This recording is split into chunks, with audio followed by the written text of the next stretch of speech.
Hello, everyone. Welcome to our webinar today on choosing the perfect job for you.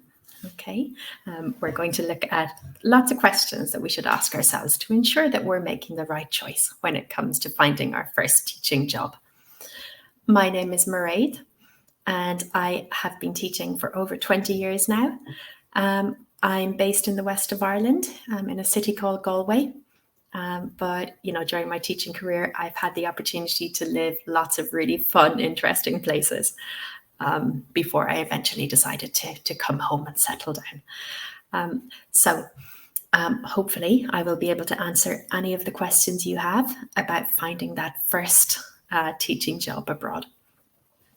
Okay, if you're all ready, let's begin. So I guess the first question you've got to ask yourself is, what is your perfect job? Okay, dream big. Okay, don't limit yourselves. Think, what is my dream job and how do I get it? Okay, maybe there's one country that you've been obsessed with since you were a child. Maybe there's a place in your head that you've always thought, wow, I bet I would love it there. Think big. Okay, think of your perfect job. Where do you want to go? Yeah. Do you want to travel? Or alternatively, is your idea of job perfection working from home? Yeah, cutting out the commute and just, working from your office, from your desk. That is just as valid a perfect job. So they're the first things you need to consider. Okay, do I want to travel or do I want to work from home? Think of the country that you would ideally like to go to. Okay. Think about your typical day there. Like, what is the image you have in your head for your typical day-to-day life in your new location? Another thing you've got to consider very closely is, what do you need from your job? Okay. Is there a certain amount of income you need? Is there a certain work-life balance you want to achieve? Okay. Would you value more free time over income, for example, or the opposite? Okay. These are very, very important factors to consider. So once you've thought about those pretty basic elements, okay, there are a whole host of other factors that you need to consider in order to make sure that you are making the best decision for you. So let's take a look at 20 questions to help you make your decision. Okay, first off, do I want to move overseas? Okay. When you get your TEFL certificate, everybody assumes that you're going to go traveling. Yeah, they assume that's the reason you're doing it. And maybe it is, But again, don't just do it because you think it's expected of you. Ask yourself if you really, really do want to move, or would you be happier staying at home? Where do I want to stay? Okay. Are you a big city person, or do you think you would be better suited to small town, perhaps rural schools? Okay. Again, don't just assume that you have to go to the big cities. Yeah, you don't. There's tons of opportunities in smaller towns and countryside as well. Once you've narrowed down an area that you would like to go to, ask yourself, how much do I know about the culture? It's always worth doing your research here, just to make sure that the lifestyle you want and the lifestyle of the place you ideally want to go and work is compatible. Okay. A very important thing, can I eat the food? For example, I have a lot of teacher friends who are either vegetarian and vegan, and suddenly they find themselves in countries where this is not really catered for very well at all, or it's not very common or not very well understood. So do ask yourself, do research and ask yourself, can I eat the food there? Okay, it's a pretty basic thing that we should not overlook. Another really important question for you to ask yourselves is, how long can I stay in the country? If you're going to a country that requires a visa, be aware that there will likely be some time restrictions here. You may not necessarily be able to go for as long as you want, or you may not be able to go and stay indefinitely. So definitely do your research there if there are visa requirements, and yeah, ensure you know that information before you commit to that country. If you are traveling alone, which let's face it, the majority of us do in the beginning, is it safe? Yeah, is it considered a safe destination for solo traveling? Okay, if you're traveling with family, that brings a whole other layer of research. Okay, if you are bringing a spouse or a partner or young children, okay, you need to consider their lives too. Yeah, like, will you need to enroll your kids in a school? Will your partner have the ability to work also if they wish? So that brings a whole other level of consideration if you are traveling with family. I would say you've really got to research the culture, learn a bit of the local language before you go, not necessarily to help you with teaching, yeah, but just to help you hit the ground running and ensure that this is a place you can really see yourself living, and you can really, feel that you will make the effort to learn the local language. Okay. Other questions that might help you zero in on your ideal place to work could be considering what attracts you to a place. Okay, like, what is it that you really like about that place? And are your assumptions actually correct? On a practical level, do a lot of research into the cost of living before you commit to going there. As you know yourself, things are just getting more expensive in pretty much every country. Some countries will still be relatively low cost of living wise compared to the country you're coming from, perhaps. But indeed, the cost of living might be higher. So it's really important that you get an idea for the average salary you could be earning and how that matches up with the cost of living in the country that you're going to. All right. So see if you can do some research on food prices. Yeah. How much would a weekly grocery shop be, for example?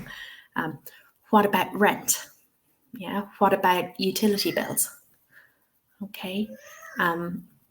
That is so important, because believe me, you do not want to be stuck in a place that you cannot really afford to live in. Okay, that is no fun. Another thing you can ask yourself is, what can you do there when you're not working? Yeah, like, what are the leisure options?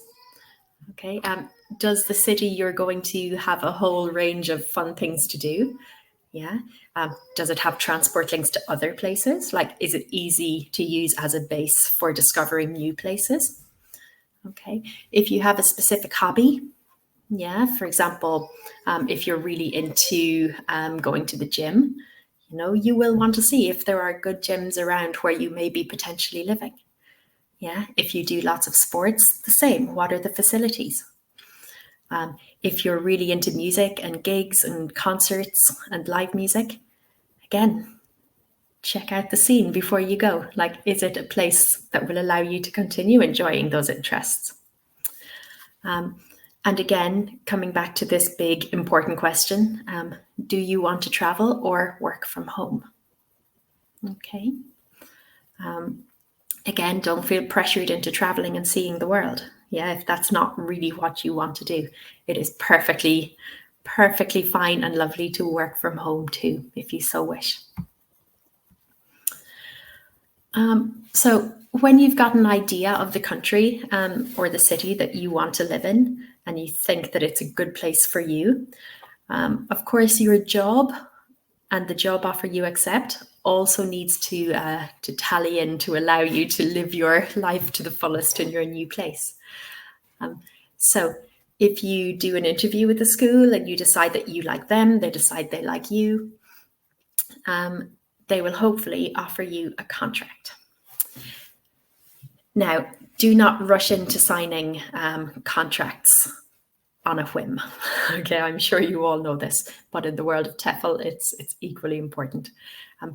Do not accept anything in haste. Yeah, do not accept a contract without reading it in depth several times.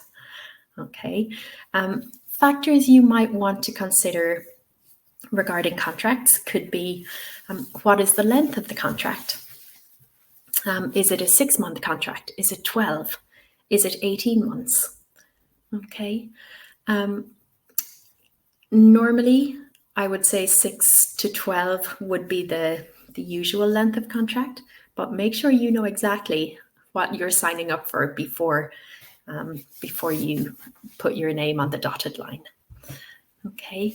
If there's any doubt about that, or if the contract doesn't make it clear, get back to your potential employer and clarify before you sign anything. Is the contract renewable? Yeah, like if you decide after the initial 6 months that you really like it and you want to stay, can you sign on for longer? And if you can, will there be a pay increase? Okay, or will there be other perks available? Okay, or is it pretty clear that this is just a one-time definite length contract, and once you've done your 6 months, you are looking for something else? Okay, again, make sure you have it clear if it's a renewable contract or not. A really important thing to really nail down before you sign your contract is the number of teaching hours a week. Now, when people start teaching, they see these amazing adverts like only work 20 hours a week, okay? Or, come and enjoy our beautiful country while only working 15 hours a week.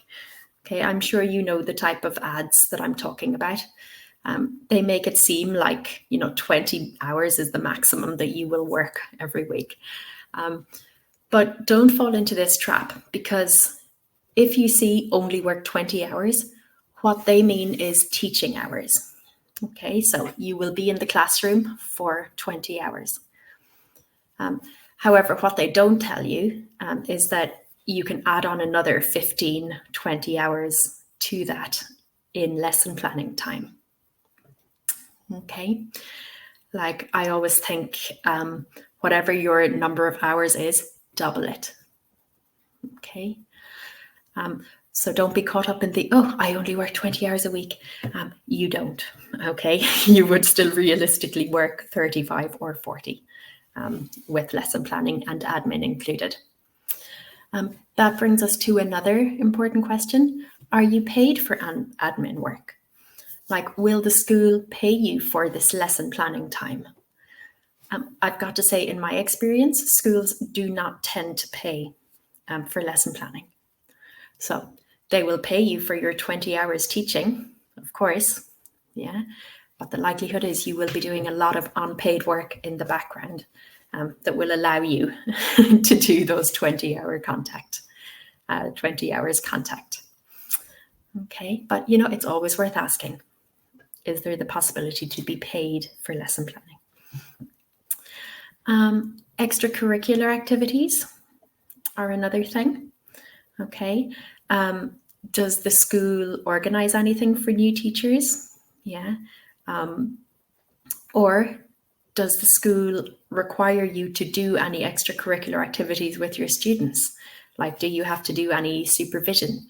Or do you have to commit to a couple of evenings a week, bringing them out doing things? Okay, it's important that you know exactly what your contract contains, what duties exactly you need to do. Another really important thing for you to consider before signing a contract is materials. Does the school have pre-prepared materials? Is there a course book? Is there a curriculum? Because trust me when I say, if the school you are interested in does not have a course book, or they do not have pre-prepared materials, you are inviting a whole heap of work onto yourself. All right. You have no idea how time-consuming it is to source your own materials, adapt them, present them nicely, So if you are doing that for every single class you teach, it is a lot of extra work. Okay. It can definitely be fun work. Like it can be a really nice part of lesson planning, but I would say that if the school does not offer you textbooks or pre-prepared materials, you might consider looking for another school that does, just to save yourself a lot of work, extra work along the way. Okay. Some other things you may want to consider before accepting a job and signing your contract. Will you have a classroom assistant?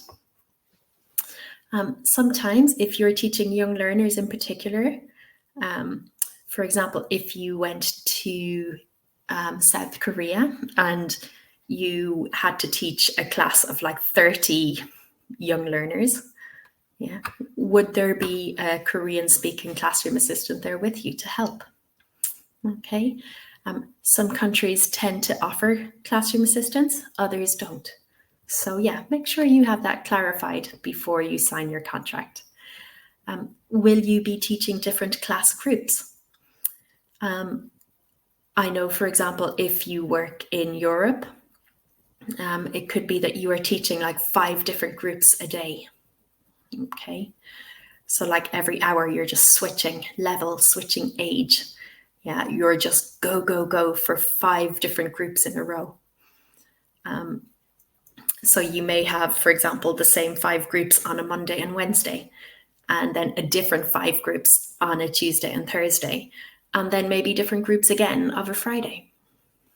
So again, the more groups that you teach, the harder it is initially to get into the swing of lesson planning.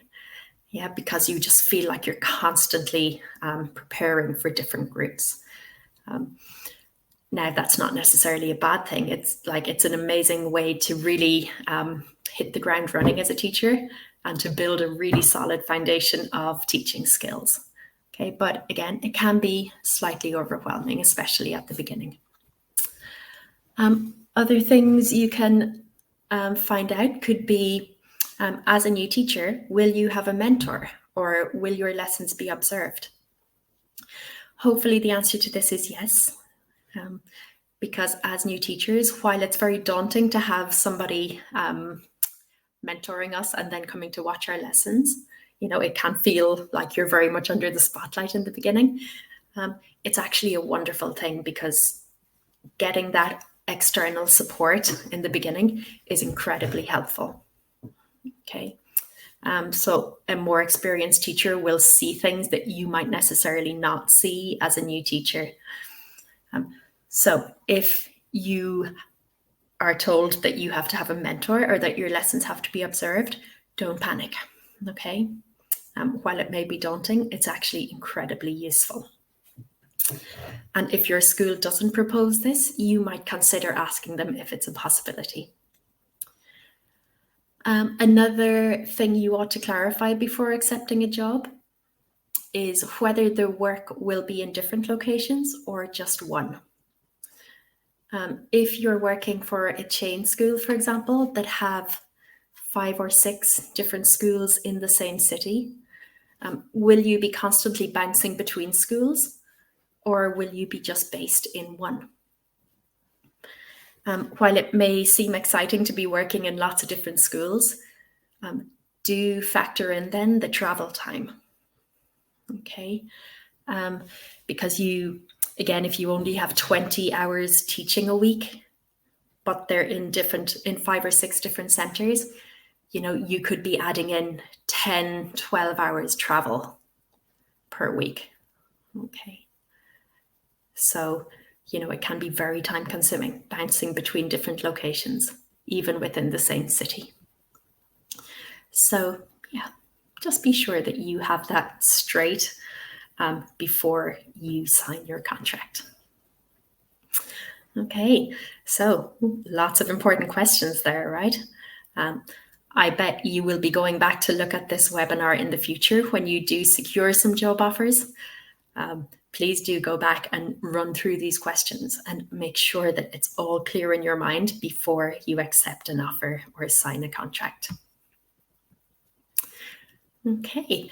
Other things then to consider, yet more things. Do try to find out what the employer provides. Okay. Some employers provide very little, bar a salary. Other employers will offer more depending on the country that you go to. For example, some employers in Asia or in the Middle East will offer accommodation. Okay. Usually they have a range of apartments that teachers will share. Okay. So do they provide accommodation? And if so, is there any cost to you in that? Yeah. Like if they provide accommodation, do you still have to pay bills? Or do you have to pay a subsidy towards that? Okay. Does the employer provide language lessons? A lot of the bigger schools will. Yeah, they will give you subsidized language lessons in the local language. Okay. Do they provide medical insurance for you? Okay. Or do they help you get into the medical system of the country you're going to? If the job involves working in different centers around the city, does the employer provide transport, or do they pay for your transport? Ideally, of course, they should. Yeah, they should be giving you a travel card that will cover all of your work-related travel expenses. It's always worth finding out if there is a contract completion bonus. Okay, some countries will. Yeah, if you sign up for a year or 18 months, there will be a nice bonus at the end for you. Make sure you have it in your contract, how much that bonus will be. Okay. And is it a guaranteed bonus, or is it dependent on other factors like performance? Okay. You can also find out in advance if the employer will provide free flights. Again, some countries in Asia or some countries in the Middle East will offer flights as part of the deal. If you're traveling with family, do make sure you find out whether the free flights extend to your family members too, or just to you. Okay. So yes, as I said, there's a huge range of employers and what they offer, often depending on the country, or often just on the individual employer. So it's always worth asking if there's anything else that you can get from them. Now, there is also the possibility of getting hired through an agency, through a teaching employment agency. I know a lot of people who have done this, who have been really happy with it. However, there are a couple of things you need to have clear in your mind before you sign up with an agency. Make sure you know how the agency is earning their money from you, okay? Are you paying a percentage of your salary to the agency? Okay. Or is the employer paying the agency fees? It's really important that you know that so that you don't get a nasty surprise when your first paycheck lands. Okay. So ask your agency directly, explicitly. Okay. Is your fee coming from my wages, or is it coming directly from the employer? You can also ask a potential agency, what type of visa assistance they provide. If you are going to a visa required country, make sure you know exactly, how they're going to help you, what they are going to do, and what you have to do yourself. Okay. Because again, you don't want to sign contracts and then find out suddenly, oh, hang on, they're not doing this, I've got to do it. Okay, and then throw yourself into a panic. That is no fun at all. So do get that straight in your mind before you put pen to paper and sign that contract. Okay, so nearly there with the questions. We just have a couple of more sets of things to consider. We're going to look now at the actual school itself that you would be working in potentially. Research is the name of the game here, okay? Ask yourself questions like this, okay? Where is the school? Again, is it a city location? Is it a rural location? Is it based in one centre, or is it based in several? Okay. See if you can also find out how long has it been open. While it can be really nice to start working for a new school where everyone is new and fresh and dynamic, there's also a lot to be said for choosing a more established school that has been around for a long time. It's generally quite a good sign if a school has been around for a while. Okay. Of course, it's not an indicator that the school is, automatically fabulous, but, it's a good indicator if it's been around and it's established itself in the community or in the location. Also find out how many students it has. Okay. If it's a smaller school, you may not have as many different groups. If it has like a really, really big enrollment, chances are you'll have lots of different groups as opposed to just a few. What courses does it offer? So is it general English? Yeah, or do they also offer preparation for exam classes in English? Do they teach business English? Yeah, what are their specialisms? Or is it just general English? Because of course that will inform the kind of teaching that you do. Okay, the more courses they offer, the more potential you have for development and trying out teaching in different contexts. Again, how many centres does it have? Is it just one building or several throughout the city? Will you have access to a library? We touched on this before with our question on pre-prepared materials. Do you have access to resources, to teaching resources? Okay, this is a great question to ask in an interview, I always think. So does the school have lots of course books, lots of teachers' books, lots of resources for you to use? If a school did not have some sort of library for resources, I would be hesitant to take up that job, honestly, because it would mean that I was responsible for sourcing all of my own materials for every class. And as I said, that is a tricky road to walk sometimes. You may also find out if you need to prepare a syllabus. So will you decide what you teach, when you teach, and how you teach? Okay. Again, I think for new teachers, this would be something to avoid. Because when you start teaching, you're just so busy getting your head around the basics of teaching, you don't also need the extra stress of trying to put together your own syllabus. There should ideally already be one in place with supporting material. Now, another thing, of course, a very important thing you've got to do is, be pretty honest with yourself and visualize your ideal class. Okay.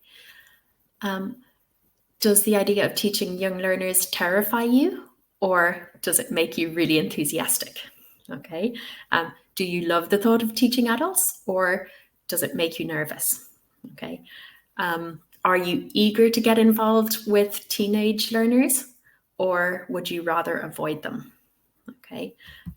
It's important that you're honest with yourself here, because if, for example, you are very reluctant to teach young learners, but you accept a job in a school that has primarily young learners, well, then chances are that you will have to teach them. Okay. Ditto with teenagers and adults. Okay. While we can absolutely have a preference, you may have to accept the fact that you will have to teach a little bit of every age group, especially in the beginning. Yeah. Unless you only go for schools that teach either young learners or adults. Okay, but those aren't as common, I find. Every language school tends to do a bit of every age group. You can also consider the language level that you would like to teach. Would you be more comfortable teaching beginners classes, or would you like to jump in with the advanced levels? Or are you willing to teach a mixture of everything in the beginning?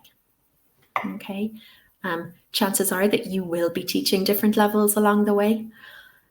It can be daunting at first, but as I said, it's a great way to build a very solid foundation from the beginning. Yeah, teaching different language levels, getting used to grading your language.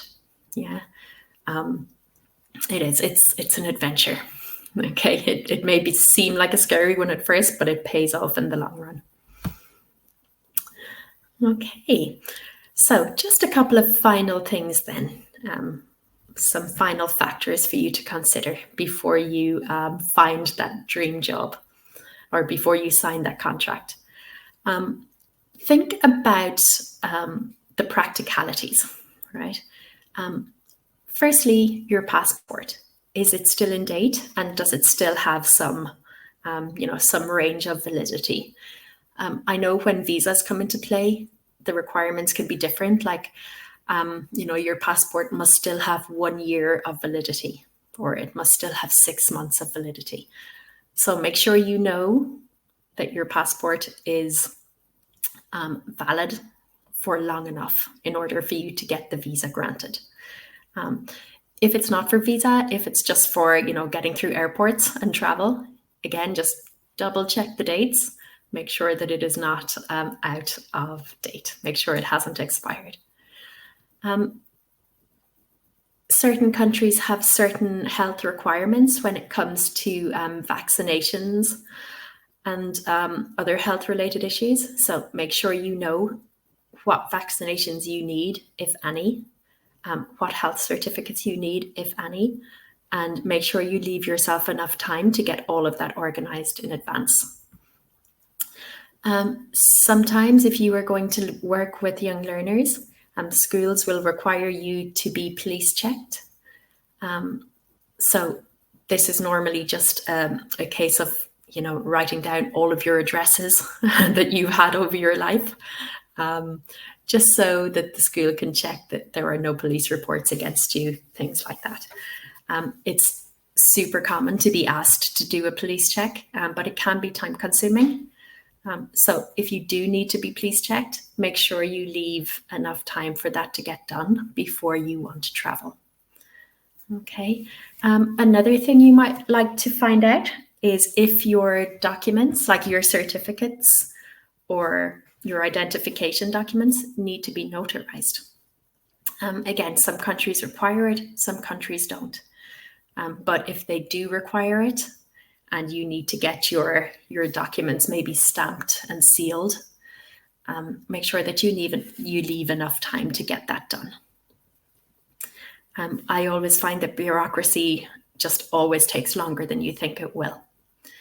So if you can find out all of this stuff before you book your plane tickets or your travel dates, so much the better. Okay, you do not need the stress of running around trying to get things done last minute. Okay, and finally, financial considerations. It's probably the biggest one of all, right? So if you are moving to a new country, will you need to open a new bank account? For example, will your school only pay your salary into a bank account? And if so, what documents do you need to open that bank account? Okay, this is all research you can do in advance. You can also find out about tax. Okay, is the school paying your tax?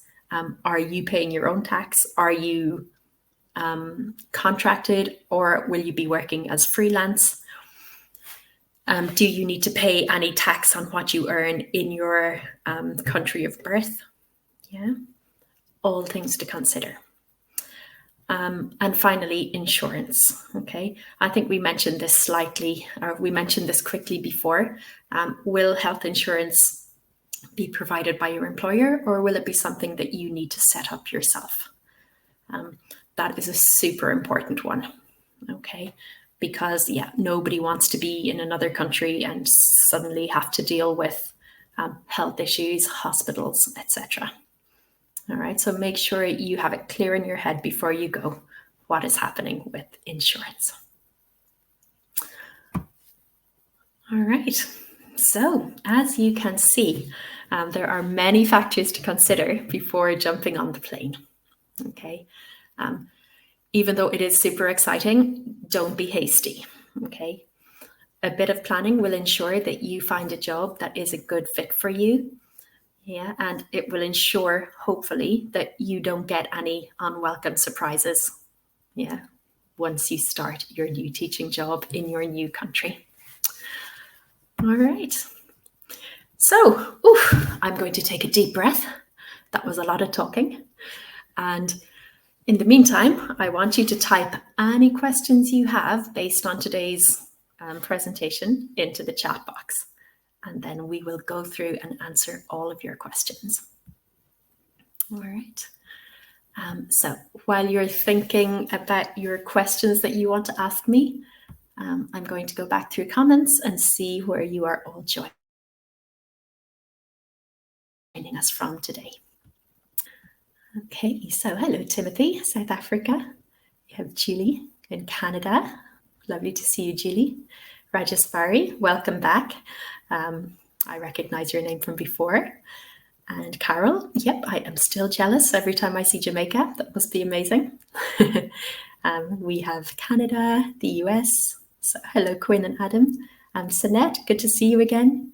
Chandra in South Africa, wonderful. No load shedding, woo, long may it last. Julie in Spain, oh, wonderful. Julie, I lived in Spain for nearly 10 years. It's very close to my heart. Okay, so hello, Daryl, Diana, just across the water, and Jürgen, Agnieszka. Oh, how wonderful. I recognize a lot of you from previous webinars. Okay, we have Vanessa in Costa Rica. Oh, how beautiful. And Anthea, Amina. All right, very good. So glad to see you all. Okay, Carol, we have our first question in. Thank you for the information. You are very welcome. Can you please give us tips about getting an online job if we're not intending to travel to another country? Well, Carol, this is actually an entire webinar by itself. If you go to our TEFL Academy YouTube channel, you will see that there is an entire webinar dedicated to online teaching and how to get involved in that. Okay, so rather than repeat all of that now, I'm just going to redirect you to the Teaching Online webinar that you will find on our YouTube channel. Okay, thank you, Carol. Okay, so hello, Sophie in Italy. Good to see you. So hello, Van Meyer. Does your passport of a specific country influence your chances of getting accepted for a job, or do they mainly consider your TEFL qualifications? Well, Van Meyer, I'm going to give that really annoying answer of it depends, okay? Every country has their own requirements, okay? I would say that if they are interested in your nationality, that will be because they need to get you a visa to work in the country, okay? So, you know, it depends if the country is if you need a work visa or not, okay? However, if work visas aren't a requirement and they are not in play, yeah, TEFL qualifications are king, absolutely. The school will just want to know that you are properly qualified from an accredited institution, okay? Which you will be once you complete your TEFL certificate with us. All right, so thank you, Van Meyer. Okay, so hello, Diana. I intend to find roles as EAL teacher. I'm in state school here in England and Wales and also online. Ah, wonderful. Yeah, there tend to be, I mean, if the UK is like Ireland in that respect, yeah, there are lots of jobs going, especially at the moment as EAL teachers in state, you know, both secondary and primary. So that is definitely something that could be a great option for you. So yeah, it would just be a matter then of contacting schools, yeah, and finding out how to make that happen. Okay, so good luck, Diana. I hope it all works out for you. So hello, Anthea. I'm only considering doing online teaching as I am too old. Oh, never, Anthea, never. To consider traveling to other countries. Is there support available for online teachers? So again, Anthea, I'm going to direct you to the same webinar as I told Carol about. Okay, if you go to our YouTube channel, you will find entire webinars on teaching English online. Support, do you mean from the individual online schools? Typically, yes. Okay, you know, every online platform or every online school should definitely have a support system. They should have somebody who trains you in the technology, somebody who shows you how the typical classes run. Yeah, you should be able to watch some classes before you start. So, you know, these are all questions that you can ask before you sign your contract as an online teacher. Okay, find out what support there is. And if you're not happy with the support options, you know, keep looking. Okay, so good luck with that, Anthea. I really hope it works out. Okay, would an online teacher be able to require a mentor as well? I don't see why not. I taught online, let's see, when was it? I taught online in 2015 until 2017. Yeah, I had a mentor in the beginning. You know, I had a contact person, you know, an experienced teacher who had been working on the platform for years and years. And, you know, I could just drop her an email anytime. I could observe her lessons. She could observe mine. I'm pretty sure I found her just by emailing the online school, just the general email address, and saying like, I'm considering starting with you soon. Yeah, but before I sign the contract, is there somebody that you can put me in touch with once I started working, you know, to help me? Because everybody needs help in the beginning. You know, it can be just such a steep learning curve. Yeah, we definitely need all the help we can get. And, you know, Anthea, like a lot of things in life, if you don't ask, you don't get. Okay, so always ask. Okay. So, hello, Tanzanka. Tammy, oh, what a pretty name. So, with TEFL, can I be employed in China? So again, Tammy, it kind of depends on the relationship between China and South Africa. Like, does China require a visa, a work visa for South African citizens? I must say I'm not sure, but this is definitely something that you can research. Yeah, and if you need a visa, you know, that's just the requirement. But with TEFL, for sure, yeah, you can be employed in China. Yeah, visa situation pending, research. Okay. You know, the annoying thing about visas is that every country is so different. So, you know, I would love to tell you that, yes, you definitely can. Yeah, but I can't do that because I don't know all of the visa relationships between all of the countries.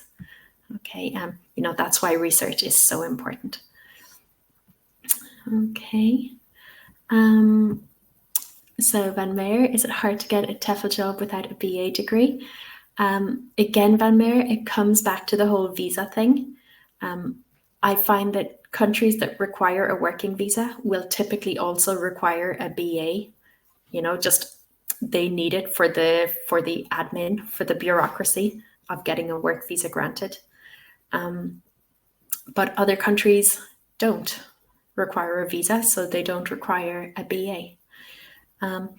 I would say, Van Meer, in our job advertisement, or in our job board, our TEFL Academy jobs board, you can search for jobs and filter it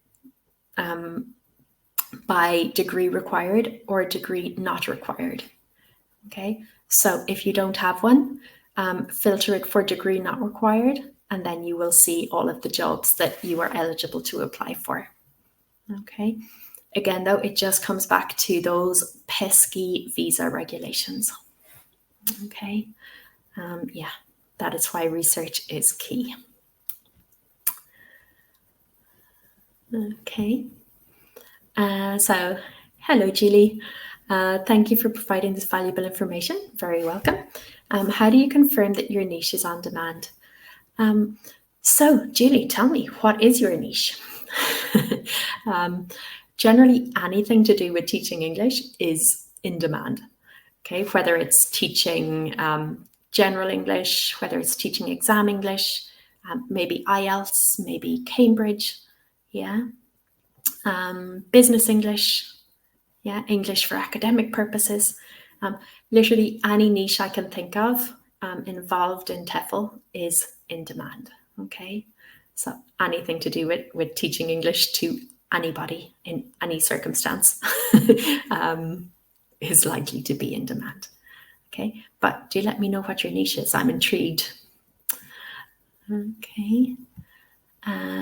Oh, teaching English in emergency management, academic. Oh my goodness, how interesting. Yes, Julie, for sure. Academic English is massively in demand because, you know, a lot of teachers are general English teachers. Okay, there is less competition for the academic English jobs, and yeah, they tend to be plentiful. And in some cases, they will pay more than the general English.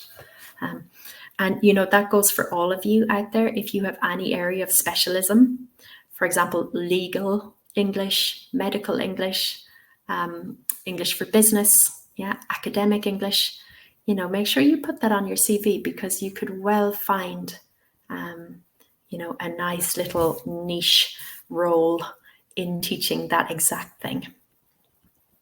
Okay. Oh, excited for you, Julie. Wow. I really hope you can make that happen. I'm sure you can with research. I'm sure you'll find LinkedIn is really good for that sort of thing. Well, in general, you should all have LinkedIn profiles as TEFL teachers. You'll find a ton of contacts and a lot of jobs via LinkedIn. Okay. All right, so Van Meer, thanks so much. You're welcome. Can you send a link to the jobs board? I'm sure I can. Hang on a sec. So basically, if you go to our website, theteflacademy.com, you will see it as one of the options along the top of the website, along the top banner. But I will give you a link here. I'm just finding it myself. Okay, let's copy and paste this into chat. So that's www.teflacademy.com/TEFL-jobs/. Okay, so that will bring you to our jobs board. All right, so thank you. Okay, Rajaswari, will experience gained by coaching colleagues in an MNC be considered relevant during the job application? When a person with no teaching experience applies for a tutor's job with TEFL qualification? Oh, absolutely, Rajaswari. Any type of coaching, mentoring in any sector, okay, will be super, super relevant. Because, I mean, teaching is teaching. Essentially, you know, maybe the content changes, you know, the content of what we teach changes, but the principles, the techniques are very much similar. So, you know, when any of you are writing your CV, you know, when you're trying to put together a work experience section of your CV, yeah, include any type of coaching, mentoring, teaching you have done, regardless of the context, regardless of the subject. Okay, it's all really, really important, and schools will definitely recognize that. that there are lots of transferable skills between all of the different types of teaching. Okay, so thank you, Rajeshwari. Okay, so hello, Alicia. When applying to jobs, do you need to provide your passport? If so, what can you do if you have more than one passport? Does it matter which one you use, or can you use both? Oh, goodness. I don't know, Alicia. I mean, typically you don't have to provide your passport if you don't need a visa. Okay. So, if you're applying to a country where you don't need a visa, they probably won't ask you for your passport, but they will ask you for some form of ID. Now, you could use a passport as your ID, of course. If you have more than one, if it's a visa requiring thing, I would probably ask them which one is best, because maybe one will have an easier path than another. But yeah, that would be something to check out with them. Typically, though, you won't have to show your passport on application unless it's a visa requiring country. All right, so thank you, Alicia. Okay, Van Meer, is it hard to get a job as a couple at the same school? No. In fact, a lot of schools will advertise like specifically for couples or for friendship groups, because that way they are essentially getting two people together. Yeah, like they're filling two positions at once, which is a massive draw for a lot of schools. So no, it is not hard. And a lot of schools will really actively prefer it. Okay. The same goes if you're traveling with a friend. You can put in your initial cover letter, like that you were traveling with a friend and both of you were looking for work. Because yeah, it can definitely be a plus for a lot of schools.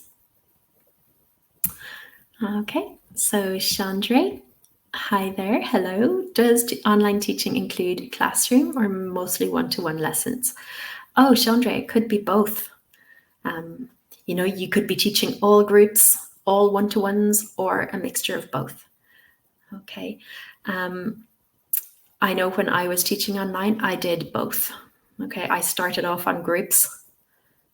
Yeah, and then as I got more experience and more comfortable with the online setting, then I started taking on one-to-ones as well. But yeah, you can expect anything.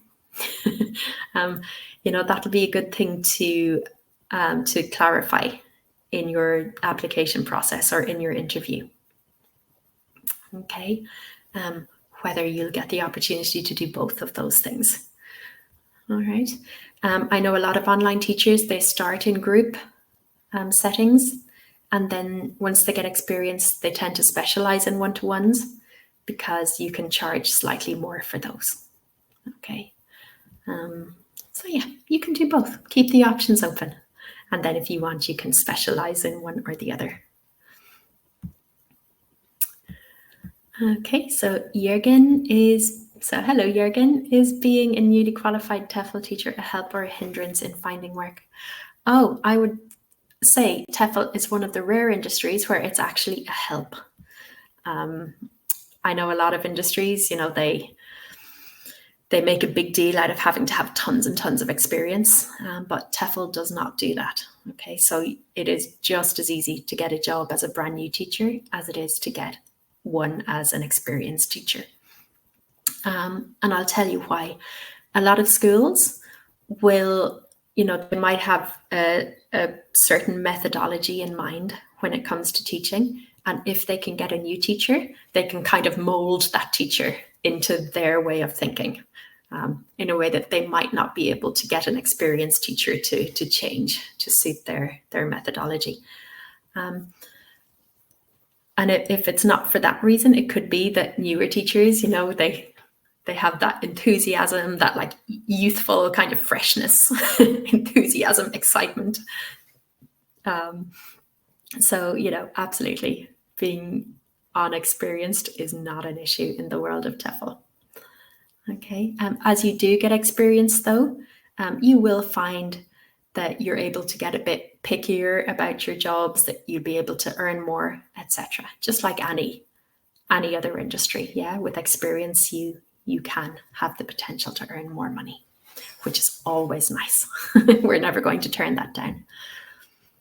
Okay. Jürgen, are there any no-go areas, countries not recommended to look for work in?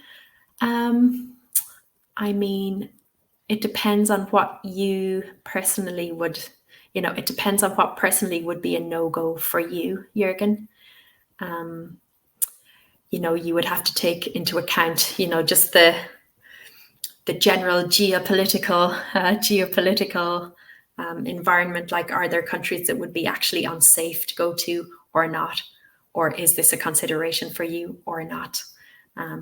I think it totally depends on you, Jürgen, and what your definition of a no-go country is. Okay.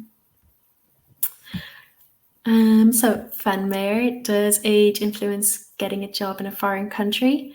I would say no, Van Meer.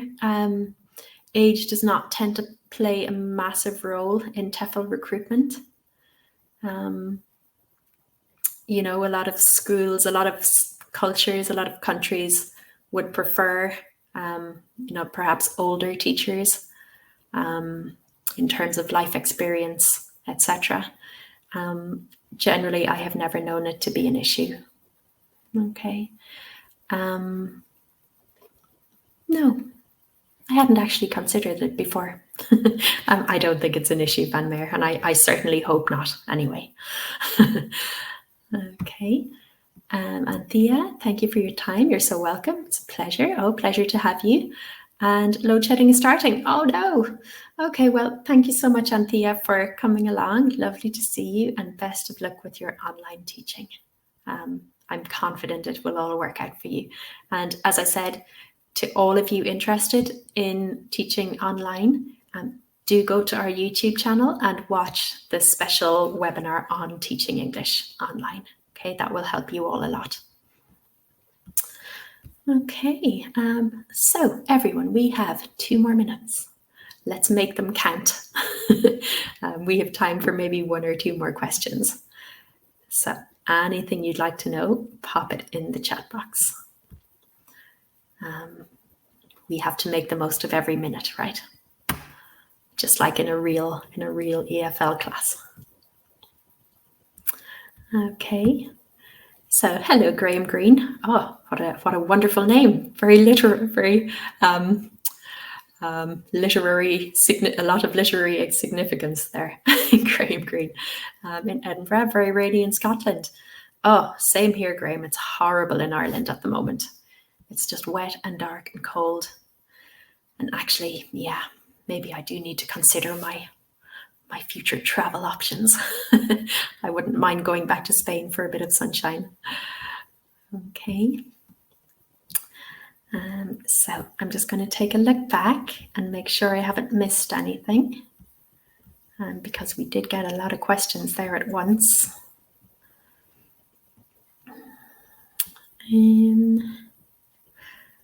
Oh, Diana, I did miss one of your questions. I'm sorry. So this is when we were talking about degrees, right? The degree must be a humanities degree. No, not necessarily, Diana. As I said, degrees are all about visa requirements. So it can be anything, okay? Like it could be a science degree. Yeah, it could be anything. It could be a medical degree. It could be a law degree. It doesn't matter. Yeah, as long as it's some sort of degree, if you need it for visa requirements. Okay. Okay, so we have 2 more. Let's finish with these 2 questions. Alicia, what degrees are recommended to work in most countries in the Middle East? Again, Alicia, any degree, okay, anyone. It's just literally for the bureaucracy. Okay, so it can be in anything at all. All right. And Jürgen, does Ireland have TEFL jobs?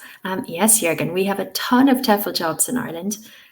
We get a lot of students from all over the world coming over. Whether it's for 2 weeks, whether it's for 2 months, whether it's for a year. Yeah, we have a lot of language schools and a lot of students. Okay. So yeah, we're lucky. We have lots of TEFL jobs here in Ireland. Okay. And okay, one last question. Let's squeeze it in. Julie, when they ask for a BA, does having experience instead of a BA considered? Julie, typically not, because, as I've said, if they're asking for a BA, it's because they need it to get you a work visa. Okay. And we all know visa requirements are pretty strict. So my instinct would be no, that experience would not be a substitute. But, it's always worth investigating. This is all part of the research. If it were for a job that didn't need to get you a visa, but just wanted you to have one anyway, then it would definitely be worth talking to them about. Yeah, it would definitely be worth negotiating on that point. But if it's for a visa, I don't think so. All right. So everyone, our time is up. We are at 1 hour, 1 minute. Oh my goodness. So as always, thank you so much for your attendance and all of your lovely questions. I hope it's given you lots of food for thought and given you lots of things to consider before you launch into that dream job, no matter where it is or what context it's in. As always, this webinar will be posted on our YouTube channel within a couple of days. And yeah, I definitely recommend that you come back and watch our presentation when you finish your studies and when you start applying for jobs, because all of those questions are really, really important factors to consider. Okay, so as always, before we go, I'm going to ask you to fill in a quick survey on this webinar and its content, because as you know, we're always looking to improve and to provide you with what you need and to answer the questions that you all have. So yeah, it would be wonderful if you could follow this link and complete our very short survey. I'm also going to pop it in the chat box, which may make it easier for you to access. Okay, so with that, I will bid you all farewell. Thank you so much for coming, and I hope to see you again soon. Okay, and best of luck with all of your travels. All right, bye-bye everyone. Have a good day.